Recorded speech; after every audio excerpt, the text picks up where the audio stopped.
매주 금요일 날카롭고 예리한 시선으로 다양한 사회문화 현상들 짚어보는 시간, 강유정, 김만권의 시선. 강남대학교 강유정 교수, 정치철학자 김만권 박사, 어서 오십시오. 안녕하세요, 강유정입니다. 안녕하세요, 김만권입니다. 오늘 주제가 부캐의 사회학입니다. 부캐릭터. 저는 오늘 큰일 났습니다. 왜요? 오늘 저희 와이프가 이걸 한다 그랬더니 드라마도 안 보고 예능도 안 보는 사람이 이걸 어떻게 하냐고 저한테 물어보더라고요.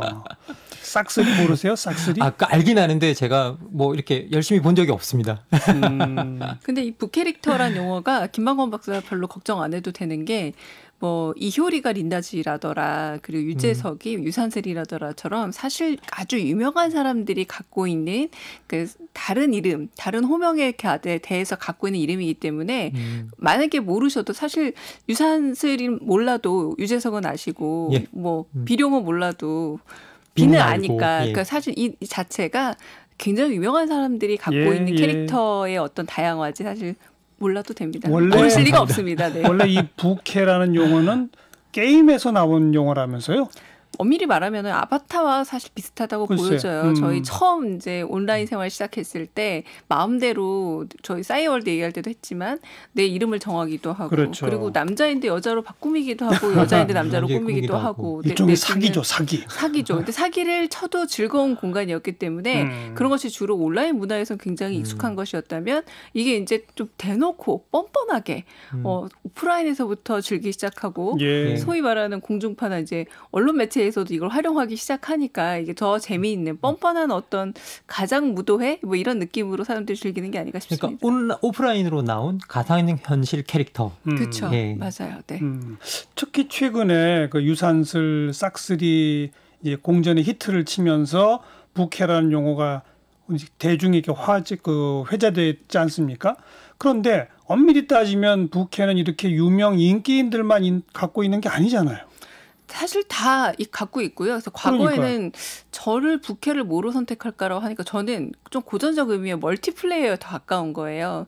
그러니까 어떨 땐 영화평론가이다가 어떨 땐 문학평론가이다가 어떨 땐 미디어평론가도 하고, 그리고 뭐 학교 선생일 때도 있고. 그러니까 이걸 우리가 그거는 다 묶어보면 하나예요. 맞아요. 근데 조금 성격이 살짝 문화 전반에 대한 달라집니다. 평론과 강의, 그거 아닙니까? 네. 그렇긴 한데 또 학교에서 절대 보이지 않는 모습을 방송에서 보인다거나 혹은 집에서 결코 가정에서 보이지 않는, 그러니까 멀티플레이어 개념인 거죠. 그런데 이 멀티플레이어 개념에 조금 더 어떤 사회적 맥락을 보태서 이제 부캐릭터, 이제 부차 캐릭터라는 말이 나왔는데 아까 말씀하셨던 것처럼 대개는 멀티플레이어이지만 유명인들에게는 그런 부캐릭터조차도 또 다른 유명인이 만들어지니까요. 근데 그런 점에서 좀 사람들이 더 재밌어하는 게 아닌가 싶습니다.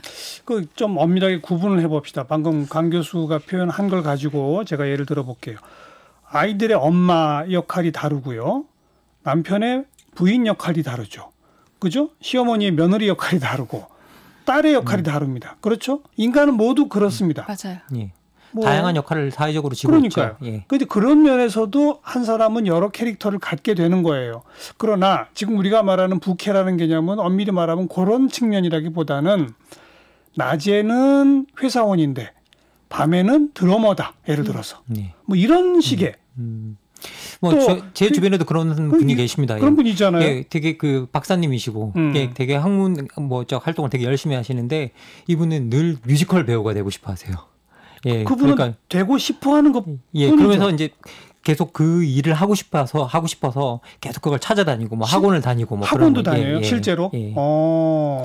그쯤 되면 맞아요. 비슷한 거예요. 말씀하신 것처럼 직업과 취향을 분리한 게 보통 부캐릭터였는데 그렇죠. 최근 부캐릭터는 사실 몇 개의 직업처럼 꽤 본 캐릭터 이상으로 또 수소득을 창출하고 있는 게 사실이거든요. 이번에 그렇죠. 섹스리 같은 경우에도 근데 음원 차트를 1위를 차지할 정도로 유명인들이 TV 프로그램을 통해서 부캐를 그렇죠. 만드는 거는 네. 이건 좀 별개의 거로 봐야 돼요. 네, 그래서 그게 아예 쇼 비즈니스에서 부캐 만들기가 맞아요. 또 연예인들 사이에서 이제 새로운 소득 창출로 만들어 가는데 저 비슷한 생각입니다. 뭐냐면 사람들이 이미 부캐라는 걸 갖고 있었고 직업과 어떤 취향을 분리해서 전혀 다른 나로 살아가고 싶어 했는데 이것조차 조금은 상업화되는 바람에 보통 사람들이 갖고 있는 부캐는 부캐란 말을 쓰기가 조금 까다로워진 게 아닌가라는 생각이 들기도 해요. 사실 저도 이제 뭐 그 김만권 선생님은 부캐가 있는가라는 뭐 그런 질문을 이제 한번 받아본 적이 있었는데 그걸 생각해보면 나한테 그런 부캐가 있나? 라는 그런 생각을 하다가 기껏 있다고 한다면 친절한 망권시 정도 생각이 들었던 게, 왜냐면 제가 미국에서 학생들을 가르칠 때 아트스쿨에서 학생들을 가르친 경험이 있었는데요. 그때 이제 예술가들을 가르치다 보니까 학생들이 예민하고 그래서 이제 내가 좀 친절하게 학생들을 대해야겠다. 그러면서 제가 말투도 좀 친절하게 바꾸고 뭐 이렇게 좀 바꿨어요. 그 이전엔 제가 또 말투도 좀 딱딱한 편이고 그랬는데, 그렇게 말투를 바꾸면서 이제 어떻게 보면 한국에 들어와서는 제가 그 친절한 망건시 개념을 학생들하고 있을 때 학교에서 저를 이제 교수님이나 뭐 이렇게 부르는 친구들이 없이 거의 다 학교에서 망건쌤이라고 부르거든요. 예, 그런 식으로 이제 학생들하고 교육적 차원에서 소통을 하려고 그렇게 다가갔던 정도가 캐릭터의 변화 정도인데, 이런 거는 뭐 그건 전혀 아니죠. 이거는 그러니까 그것도 아니고 이게 뭔지 강의법의 개선 그 정도인 거죠, 뭐. 그러니까 사실상 예술사에서는 페르소나라는 개념이 있었어요. 맞아요. 내가 원했지만 현실적으로 드러내기 어려운 캐릭터는 뭐 배우에게 의존한다거나 아니면 내 작품 안에 넣는다거나 혹은 노래를 부르더라도 그 음악 안에 녹여서 구현하고 싶은 이상적 캐릭터를 어떤 작품 안에 녹여내는 페르소나 개념이 더 강렬했는데, 지금은 그렇다기보다 내가 되든 안 되든 여러 개를 해보겠다라고 하는 거니까요. 그런 점에서 굉장히 방점이 옮겨지기도 했고 또 이걸 우리 얼터에곤이 뭐 다양한 자아니 이렇게 생각하기가 조금 말하기도 버거운 게, 그냥 사람들이 너무 가볍게 일상의 여러 가지 나의 캐릭터를 좀 즐겨보겠다라고 얘기하고 이제 유희문화로 좀 자리 잡은 게 아닌가 싶습니다. 네. 이게 페르소나 이야기를 또 하시니까 이제 사실 이렇게 여러 가지 우리가 다양한 정체성을 가지고 있을 때 그걸 페르소나로 표현하기도 하는데요. 이 멀티 페르소나라든지 그렇게 표현하기도 하는데, 사실 정치학에서도 이 페르소나라는 개념이 쓰이는 게 사실 시민 자체가 한나 아렌트 같은 경우는 일종의 페르소나라 그러거든요. 왜냐하면 공적인 영역에 들어갈 때는 자신의 일부를 은폐시키고 그리고 자신의 일부를 뒤로 하고 공적 영역에 들어간다라고 표현을 해요. 맞아요. 예, 그러면서 자신의 이제 사적인 이익이나 맞아요. 사적인 정체성을 감추고 들어가면서 이제 그 속에서 시민으로 변신한다라고 표현을 하거든요. 그런 측면에서는 이게 또 하나의 캐릭터가, 사실 시민이라는 게 어떻게 보면 개인, 잘려진 개인, 분열된 개인과 다른 또 다른 하나의 캐릭터처럼 이제 우리 정치적 삶에 존재하고 있다, 이렇게 말씀드릴 수도 있을 것 같아요. 사실 소비자의 모습도 그렇죠. 소비자일 때도 또 시민인가 또 다르게 그렇죠. 하이 코팅을 할 때도 있고 어떨 땐 보이 코팅을 할 때도 있는데, 소비자로서는 또 자기의 어떤 캐릭터가 달라지는, 전 최근에 그래서 이 부캐놀이가 뭐 환불 언정대라는 것까지 나오더라고요. 그래서 그 부분에서 생각보다 우리의 무의식을 의도적으로 짚었든 아니든 간에 그 소비자로서의 자아를 할 때는 사실 내 얼굴을 좀 잊고 가서, 환불이라는 게 내가 구매한 것에 대한 당당한 요구임에도 불구하고 내 얼굴에 시민과 그리고 개인이 섞이다 보니까 어려운 영역인데, 그 부분까지 간다라는 거에서도 또 굉장히 많은 또 생각을 하게 하는데, 역시 조금 예민한 문제들은 어떤 점에서 무의식적으로 좀 발현되는 게 아닌가라는 생각이 들기도 합니다. 특히 또 최근에 무슨 뭐 유튜브니 뭐니 이런 채널들이 많아지면서 평상시 자기가 취미생활을 하던 걸 자기 직업은 따로 있고 그런 걸 좀 남들에게 홍보할 수 있는 기회들이 넓어지고 있잖아요. SNS 매체들의 발전 때문에.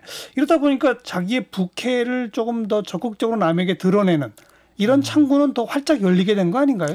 창구는 훨씬 많고, 그러니까요. 어떤 점에서는 부캐가 본캐를 압도하는 경우도 많아서 그렇죠. 본 직업을 그냥 버리기도 하는 경우가 많은데, 적극적으로 하고, 저는 이게 일종의 언어 게임처럼 사람들이 받아들여주지 않으면 혼자만의 억지일 텐데, 사람들이 되게 그걸 받아들여주고 오히려 부캐든 본캐든 간에 훨씬 더 소통이 잘 되는 쪽을 본 캐릭터로 인정하는 추세가 있기 때문에 이런 것들이 가능한 거죠. 유튜브에서도 소위 말해서 우리가 잘 알려진 유튜버들은 본명을 모르잖아요. 뭐 도티라던가 맞아요. 대도서관이라던가 이런 분들은 어떤 콘텐츠를 가지고 있는 사람인지 캐릭터는 알지만 그분의 실질적으로 시민으로서의 이름이라던가 혹은 연령이라던가 전혀도 무관심해요. 그리고 관심 없어도 관계가 없다라고 생각하는 그 부분에서 훨씬 더 이 캐릭터란 말에 중심을 줘야 될 것 같아요. 캐릭터가 강하면 된다. 이제는 그 사람이 어떤 정말 실질적으로 검증 가능한 이력보다는 캐릭터가 있을 때 사람들이 훨씬 더 실력 있는 사람으로 인증하는 것은 아닌가라는 생각이 들기도 합니다.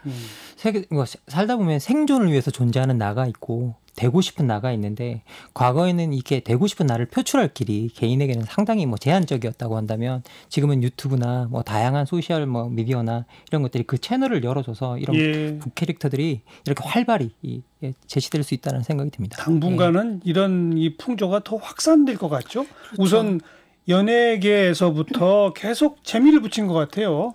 그 1920년대 소설이라던가 김승옥의 환상수첩 같은 소설을 보면 기차를 타고 내려갔는데 내 얼굴을 보고 내가 낯설면 되게 괴로워하거든요. 그게 근대인의 초상입니다. 거울에 비춰서 내가 나답지 않다가 괴로운데 요즘에는 거울에 비춰서 내가 나답지 않기를 연구하는 게 사실 북캐릭터고 많으면 많을수록 더 좋아한다는 것 자체가 굉장히 세상의 흐름이 꼭 나와의 동질감이라는 거를 비쳤을 때와 나의 어떤 균일함을 의미하는 게 아니라 오히려 되게 다양한 어떤 내가 있으면 내가 더 자신감 있다고 느껴지는 그러니까 60년대 근대인이 봤다면 쟤들은 왜 저래? 굉장히 자아가 없는 거 아니야라고 맞아요. 거꾸로 말할 수준이라는 거죠. 네. 그런 거는 어찌 보면 평생 직장 개념이 없어지고 인생 3모작, 4모작 얘기가 나오고 이런 시대적 변화랑도 뗄래야 뗄 수 없는 관계를 맺을 거예요. 네. 사실은 뭐 이제는 인생 설계를 매 5년마다 해야 된다라는 말이 나올 정도인데요. 무슨 5개년 계획입니까? 그러니까요.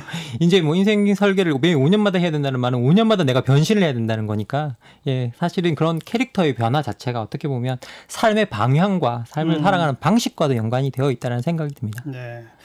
그런데 또 한편 자꾸 이런 풍조가 생기다 보면 지금 말씀하신 5년마다 뭐 해야 된다 이런 얘기까지 또 듣다 보면 모든 사람에게 너무 스트레스 주는 거 아니에요? 스트레스예요. 캐릭터가 지금도 캐릭터 부자라는 표현이 가능하거든요. 사람들 사이 소통이 돼요. 넌 캐릭터가 많아서 부자라.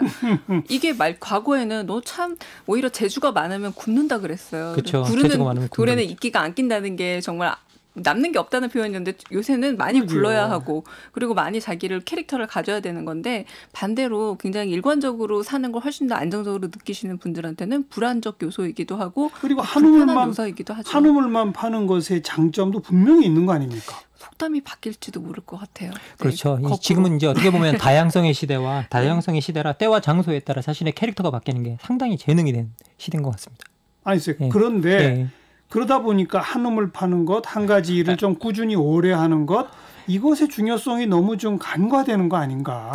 근데 그게 이제 경제 흐름의 발달과 같이 갈 텐데 지금 말씀하신 굉장히 장인 정신의 나라가 사실은 일본이었잖아요. 하나를 파고 그 세상과 타협하지 않고 평생 그것을 하는데 제가 요새 흥미롭게 봤던 그 기사 중에 하나가 뭐냐면 여전히 일본은 VHS 비디오 테이프라 부르는 것을 대부분 보고 다시 보기를 하지 않는다라고 합니다. 그런데 한편으로는 한류 문화가 세계로 뻗어나간 이유 중 하나가 유튜브 콘텐츠를 통해서 굉장히 디지털 콘텐츠가 발달되어 있는데 어떤 점에서 하나만 들여다보고 살기에는 세상의 흐름 자체가 계속 그런 사람들을 좀 뒤처지게 하는 부분이 있어서 따라가기 어렵지만 부캐릭터라는 개념에 대해서도 그리고 여러 가지 자기 정체성에 대해서 빨리빨리 습득하는 게 어떤 점에서는 좀 정보력도 되고 생존력이 됐다 라는 건 좀 부인하기 힘들어 보입니다. 네. 두 분은 스트레스 안 받아요?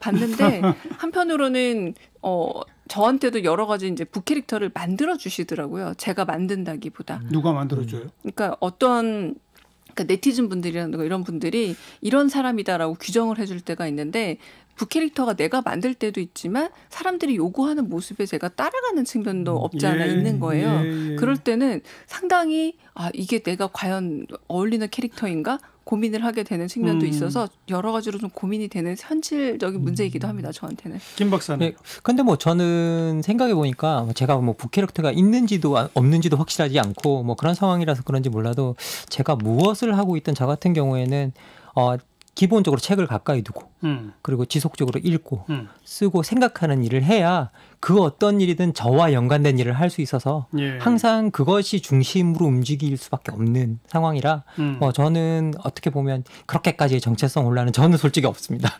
근데 그렇게 이제 책을 읽고 학생들 앞에 강의하고 글을 쓰고 지금까지 그런 것들이었다면 그걸 완전히 다른 방식으로 표출해내는 그런 게 이제 부캐로의 진화거든요. 혹시 그런 유혹 같은 건 없어요? 저는 기본적으로 노래로 표현을 해본다. 노래. 제가 학교 다닐 때 노래회를 하긴 했었는데요.